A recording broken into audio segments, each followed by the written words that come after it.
Rođendanski koncert gudačkog kvarteta Kadenca poseban je dar za zagrebačku publiku. Gorjana Jurilj, Petar Haluza, Vinko Grubešić i Krešimir Marmilić Kadencinih su 20 godina proslavili uz djela Handla, Mozarta i drugih velikih skladatelja. Živimo u tome da jednostavno kad nešto osmislimo da onda pokušamo to negdje realizirati.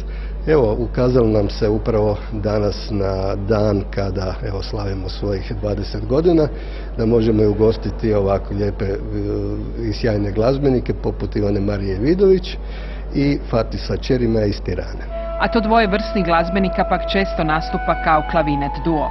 Dubrovkinja Ivana Marija Vidović za slavljenički koncert odabrala Piazzolu, čiju je glazbu usavršavala u Brazilu. Ritam, točnost, dimenzije, boje, koloriti Južne Amerike i svega. Evo, nadam se da ću bar malo moći prenijeti onu ljepotu, onu čar, širine, prekrasnog jednog zagrljaja Latinske Amerike. A na repertoaru gudačkog kvarteta Kadenca u proteklih 20 godina bila su mnoga djela od predklasike do suvremene glazbe. Nisu zaboravili ni najmlađu publiku za koju organiziraju edukacijske koncerte.